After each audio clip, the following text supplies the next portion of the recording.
नमस्कार, फाइटर समाचार में आपका स्वागत है। पेश आज 8 जनवरी शाम 7 बजे राजस्थान की खास खबरें।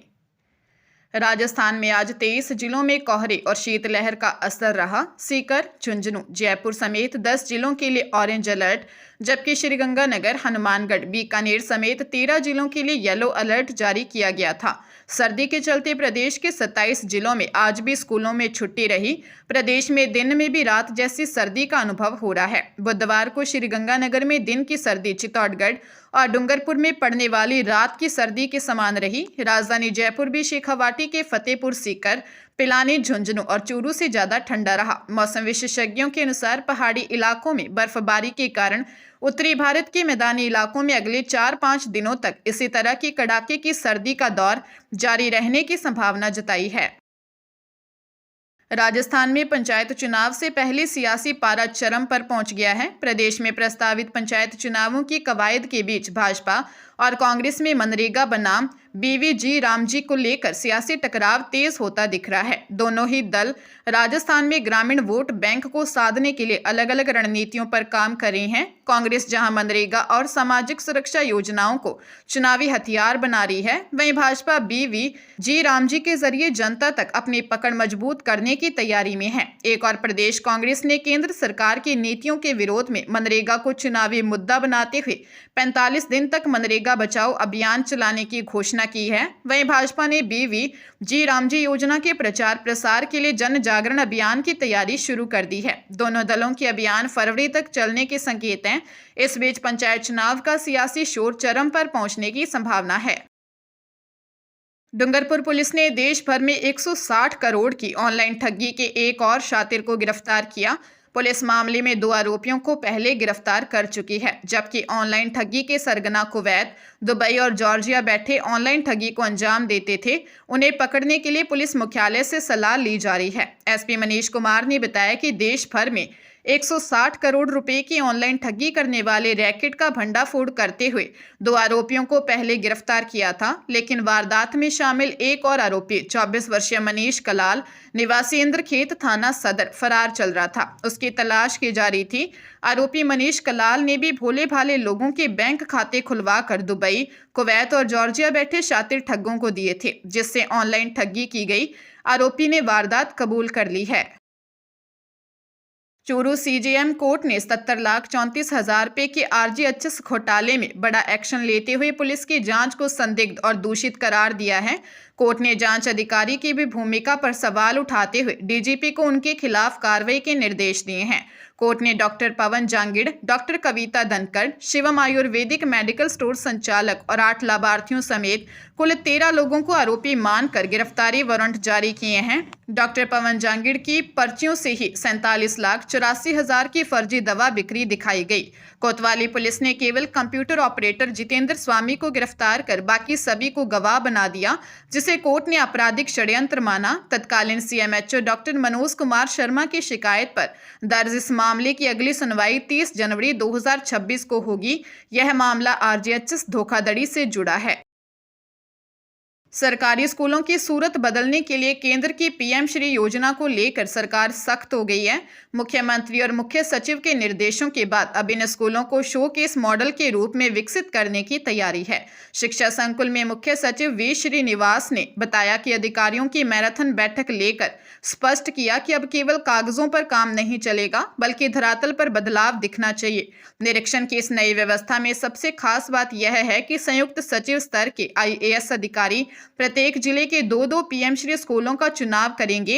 ये अधिकारी न केवल स्कूल की बिल्डिंग देखेंगे, बल्कि वहां रात्रि विश्राम भी करेंगे। इस दौरान वे शिक्षकों, छात्र छात्राओं और उनके अभिभावकों से सीधा संवाद कर शिक्षा की गुणवत्ता और समस्याओं को समझेंगे। इसके लिए उन्हें 15 दिन का अल्टीमेटम दिया गया है।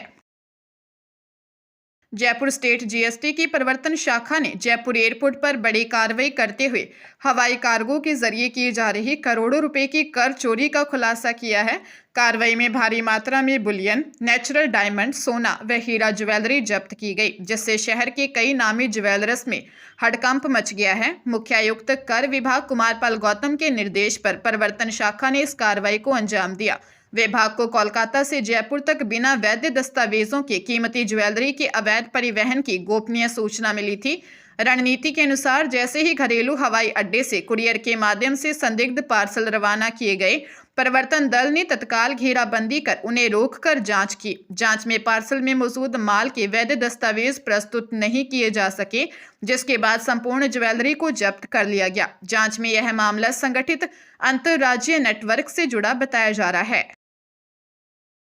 हरियाणा के नूंह जिले की fast track special POCSO court के अतिरिक्त सत्र न्यायाधीश डॉक्टर आशु संजीव टिंजन ने एक नाबालिग लड़की से बार बार रेप करने और अश्लील फोटो वायरल करने की धमकी देने के दोषी गुलदीन को 10 वर्ष कठोर कारावास की सजा सुनाई है। साथ ही 60,000 रुपये का जुर्माना भी लगाया है।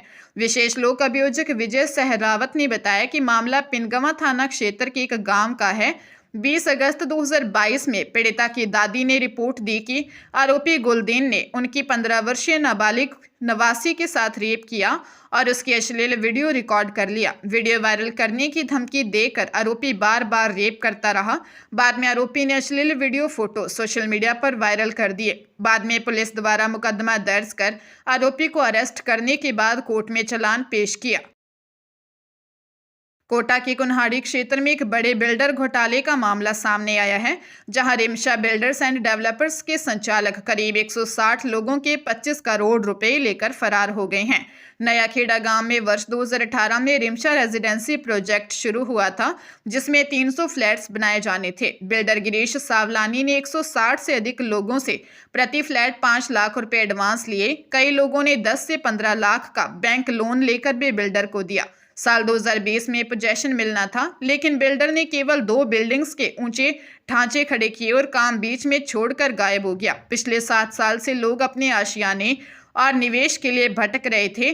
पीड़ितों ने रेरा में शिकायत दर्ज करवाई है। कोटा विकास प्राधिकरण की आयुक्त ममता तिवारी ने आश्वासन दिया है कि केडीए इस मामले में पीड़ितों की हर संभव मदद करेगा। हालांकि मुख्य कार्रवाई रेरा के स्तर पर ही होगी। बूंदी जिले के लबान क्षेत्र में बेकाबू ट्रक के पलटने से चपेट में आए 1 दर्जन पैदल यात्रियों में मौत का आंकड़ा बढ़कर 4 हो गया है। ट्रक हादसे में गंभीर घायल गुहाटा निवासी 17 वर्षीय युवती लक्ष्मी केवट ने कोटा अस्पताल में उपचार के दौरान दम तोड़ दिया। युवती मौत सूचना पर गांव में पहुंचते ही शोक की लहर दौड़ गई। हादसे में गांव के युवक सांवरा केवट की मौत उसी दिन हो गई थी। अभी लोग उसकी शोक से उबरे भी नहीं थे कि 2 दिन बाद ही हादसे में गंभीर घायल लक्ष्मी ने भी उपचार के दौरान दम तोड़ दिया, जिससे गांव के कई घरों में चूल्हे भी नहीं जले। वार्ड पंच रिंकू मीणा ने बताया कि लक्ष्मी हर साल पैदल बरवाड़ा चौथ माता के दर्शन के लिए जाती थी और इस वर्ष भी अपनी मां और चाची के साथ उत्साहपूर्वक गांव के पैदल यात्रियों के जत्थे के साथ गई थी, लेकिन गांव से मेगा हाईवे पर आते ही हादसे का शिकार हो गई। मेडिकल प्रवेश परीक्षा नीट यूजी 2026 की ऑनलाइन आवेदन प्रक्रिया फरवरी के दूसरे सप्ताह तक शुरू होने की उम्मीद है। इससे पहले एनटीए ने विद्यार्थियों के लिए अहम एडवाइजरी जारी की। इसमें Aadhaar card, unique disability identity card और विभिन्न कैटेगरी सर्टिफिकेट को समय रहते अपडेट रखने पर विशेष जोर दिया। एजुकेशन एक्सपर्ट्स के अनुसार एनटीए ने स्पष्ट किया है कि आवेदन के दौरान दस्तावेजी त्रुटि से बचने के लिए विद्यार्थी अभी से अपने रिकॉर्ड की जांच कर लें। एडवाइजरी के अनुसार आधार कार्ड में विद्यार्थी का नाम, जन्म तिथि, जेंडर, फोटो और पता अपडेट होना अनिवार्य है। दिव्यांग विद्यार्थियों के लिए वैध और अपडेटेड यूडीआईडी कार्ड अनिवार्य किया गया है। ओबीसी, एनसीएल, ईडब्ल्यूएस, एससी व एसटी वर्ग के अभ्यर्थियों को भी अपने कैटेगरी सर्टिफिकेट की वैधता सुनिश्चित करने के निर्देश दिए गए हैं, ताकि आवेदन के समय कोई परेशानी न हो। लुधियाना में विदेश भेजने के नाम पर ठगी के 3 बड़े मामले सामने आए हैं, जिनमें ट्रैवल एजेंटों ने दुबई और ऑस्ट्रेलिया का झांसा देकर लाखों रुपए हड़प लिए।